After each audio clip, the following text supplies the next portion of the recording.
Hello বন্ধুরা, কেমন আছো তোমরা? আমি তো ভালোই আছি, আশা করি তোমরাও ভালোই আছো। ওকে বন্ধুরা, আজকে আমি তোমাদের জন্য নিয়ে এসেছি স্বাস্থ্য ও শারীর শিক্ষার কোশ্চেন আনসার। তো চলো চলে যাই প্রথম অধ্যায়। 2. সারণীর মধ্যে সমতা বিধান করো।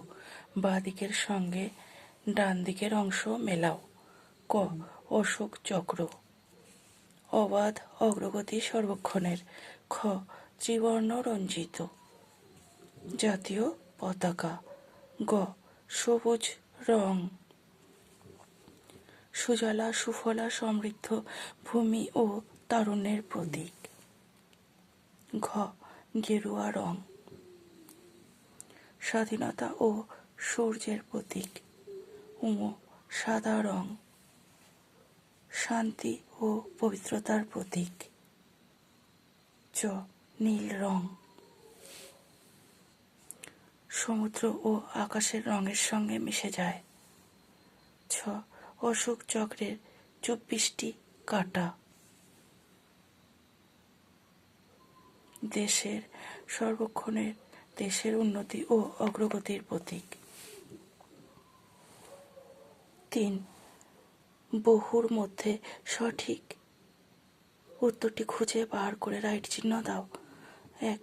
কবে ব্রিটিশ সরকার ঘোষণা করেছিলেন যে 15ই আগস্ট ভারত স্বাধীন হবে? আনসার ক. 1947 সালের 3রা জুন। 2. কত তারিখে ভারতের গণপরিষদে ভারতবর্ষের জাতীয় পতাকার নকশা গৃহীত হয়? আনসার ঘ. 1947 সালের 22শে জুলাই। 3. বর্তমান স্বাধীন ভারতবর্ষের জাতীয় পতাকার নকশাটি কে তৈরি করেন? আনসার ঘ. পিঙ্গালি ভেঙ্কাইয়া। 4. 1947 সালের কত তারিখে এবং কখন ভারতবর্ষের জাতীয় পতাকা গণপরিষদের হাতে তুলে দেওয়া হয়? আনসার 4টির একটাও হবে না, 14ই আগস্ট মধ্যরাত্রিতে। 5. ভারতবর্ষের জাতীয় পতাকা ত্রিবর্ণ রঞ্জিত, কিন্তু বাস্তবে জাতীয় পতাকাতে আমরা কয়টি রং দেখতে পাই? আনসার ক. 3টি। 6. ভারতবর্ষের জাতীয় পতাকার অশোক চক্রের রংটি কি? আনসার গ. নীল। 7. ভারতবর্ষের জাতীয় পতাকাকে কেন ত্রিবর্ণ রঞ্জিত বলা হয়? আনসার গ. সমান আকারে 3টি বন্ধনী থাকে। 8. ভারতবর্ষের জাতীয় পতাকাটির আকার কেমন? আনসার খ. আয়তাকার। 9. অশোক চক্রের কয়টি কাঁটা বিশিষ্ট? আনসার খ. 24টি। 10. ভারতবর্ষের জাতীয় পতাকার চক্রটি কিসের অনুকরণে তৈরি? আনসার গ. অশোকের ধর্মচক্র। 11. ভারতবর্ষের জাতীয় পতাকার গৈরিক রং কিসের প্রতীক? আনসার ঘ. ত্যাগ, স্বাস্থ্যহীনতা ও সূর্যের প্রতীক। 12. অশোক চক্রের রংটি কোন রঙের সঙ্গে মিশে যায়? আনসার ঘ. সমুদ্র ও আকাশের রঙের সঙ্গে। 13. অশোক চক্রের 24টি কাঁটা কিসের প্রতীক? আনসার খ. অবাধ অগ্রগতি সর্বক্ষণের।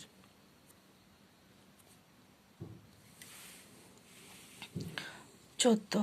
ভারতবর্ষের জাতীয় পতাকার দৈর্ঘ্য ও প্রস্থের অনুপাত কত? আনসার খ. 3:2। 15. ভারতবর্ষের জাতীয় পতাকা মঞ্চের কোন দিকে থাকবে? আনসার খ. ডান দিকে। 16. জাতীয় পতাকার কোন দিকে অন্য কোনো পতাকা থাকে না? আনসার খ. ডান দিকে। 17. জাতীয় পতাকা অবনমন করবার সময় কিভাবে করা উচিত?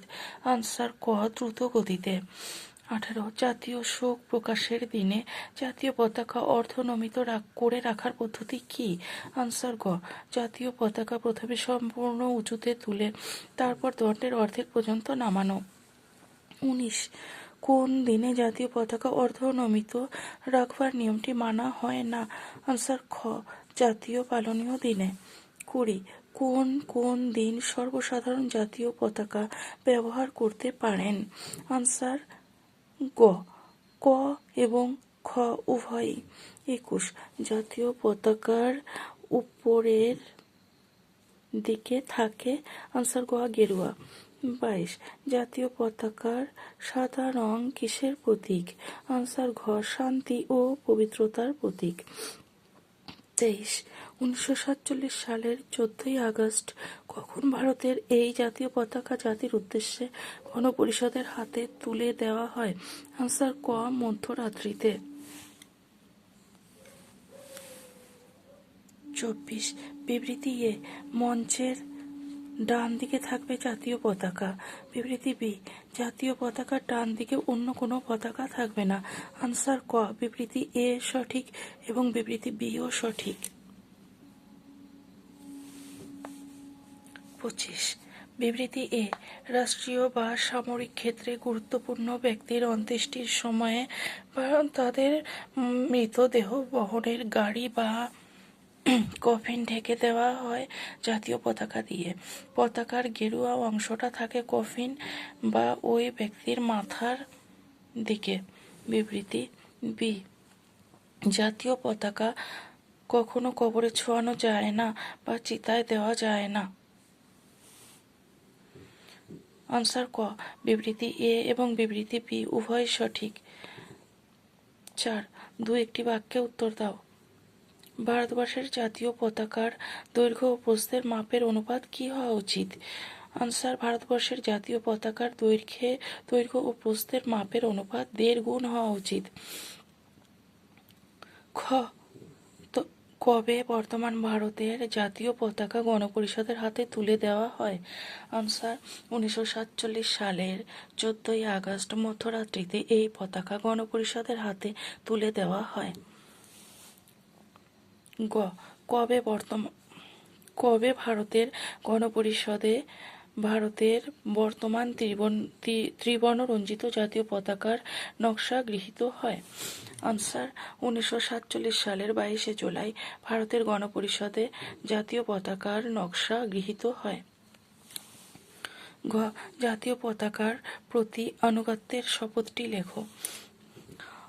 আনসার আমরা সার্বভৌম সমাজতান্ত্রিক ধর্মনিরপেক্ষ গণতান্ত্রিক সাধারণতন্ত্র এর প্রতীক জাতীয় পতাকার প্রতি আনুগত্যের শপথ নিলাম।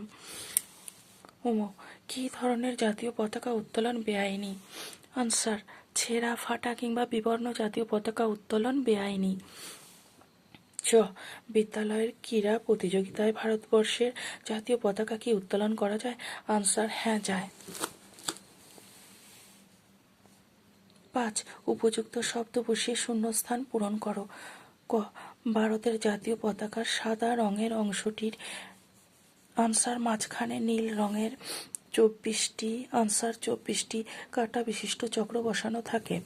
খ কোনো ব্যক্তি বা বস্তুর সামনে জাতীয় পতাকা আনসার নোয়ানো চলবে না। গ কোনো মিছিলে জাতীয় পতাকা নিতে হলে মিছিলের সর্বাগ্রে উঁচু করে যোগ্য ব্যক্তিকে আনসার ডান কাঁধে পতাকা বহন করতে হবে।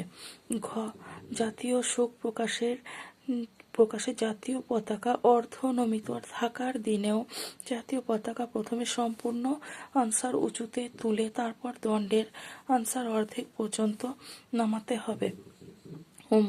সার্বভৌম সমাজতান্ত্রিক আনসার ধর্মনিরপেক্ষ গণতান্ত্রিক সাধারণতন্ত্রের প্রতীক জাতীয় পতাকার প্রতি আমি আনসার আনুগত্য শপথ নিলাম। 6 নিচের বক্তব্যগুলি সঠিক হলে রাইট চিহ্ন দাও আর ভুল হলে ক্রস চিহ্ন দাও। 1 যেসব সরকারি ভবনে জাতীয় পতাকা উত্তোলন করা হয় সেই সকল ভবনে রবিবার ও ছুটির দিন সমেত সপ্তাহের সকল দিন জাতীয় পতাকা উত্তোলিত থাকা বাধ্যতামূলক। এটা সঠিক রাইট চিহ্ন। 2 ঝড় বৃষ্টি যাই হোক জাতীয় পতাকা উড়বে সূর্যোদয় থেকে সূর্যাস্ত পর্যন্ত। এটাও সঠিক রাইট চিহ্ন। 3 কোনো ব্যক্তি বা বস্তুর সামনে জাতীয় পতাকা নোয়ানো চলবে না। এটাও সঠিক রাইট চিহ্ন। 4 জাতীয় পতাকার ডান দিকে কিংবা ওপরে অন্য কোনো পতাকার প্রতীক থাকতে পারবে না। এটাও সঠিক রাইট চিহ্ন। 5 বিশেষ বিশেষ জাতীয় দিনে যেমন প্রজাতন্ত্র দিবসে স্বাধীনতা দিবসে জাতীয় পতাকা সর্বসাধারণ ব্যবহার করতে পারে। এটাও সঠিক রাইট চিহ্ন। ছয়, রাষ্ট্রীয় বা সামরিক ক্ষেত্রে গুরুত্বপূর্ণ ব্যক্তিদের অন্ত্যেষ্টির সময় তাদের মৃতদেহ বহনের গাড়ি বা কফিন ঢেকে দেওয়া হয় জাতীয় পতাকা দিয়ে, কিন্তু কোনো অবস্থায় জাতীয় পতাকাটি মৃতদেহের সঙ্গে কবরে বা চিতায় দেওয়া যায় না, এটাও সঠিক রাইট চিহ্ন। 7, জাতীয় পতাকাটি মৃত রাষ্ট্রনায়কদের সঙ্গে কবরে বা চিতায় দেওয়া যায়, এটা ভুল ক্রস চিহ্ন। 8, জাতীয় পতাকার ডান দিকে অন্য কোনো পতাকা রাখা যায়, এটাও ভুল ক্রস চিহ্ন। 9, জাতীয় পতাকা তোলার খুঁটির গায়ে কাগজের ছোট ছোট জাতীয় পতাকা লাগানো যায়, এটাও ভুল ক্রস চিহ্ন। 10, কোনো আন্তর্জাতিক প্রতিযোগিতায় পুরস্কার নেওয়ার সময় দেহের ওপরের অংশে জাতীয় পতাকা জড়িয়ে পুরস্কার নিতে যাওয়া আইনসম্মত, এটাও ভুল ক্রস চিহ্ন। 11, জাতীয় দলের খেলোয়াড়েরা টুপিতে জাতীয় পতাকা ছাপিয়ে ব্যবহার করতে পারে, এটাও ভুল ক্রস চিহ্ন। 12, জাতীয় পতাকা সবসময় দ্রুত গতিতে দীপ্ত ভঙ্গিতে উত্তোলন বা ওঠানো উচিত, এটা সঠিক রাইট চিহ্ন। 13, ভারতবর্ষের জাতীয় পতাকার দৈর্ঘ্য ও প্রস্থের অনুপাত 3:2, এটাও সঠিক রাইট চিহ্ন। হ্যালো বন্ধুরা, আজ এই পর্যন্ত। Thank you.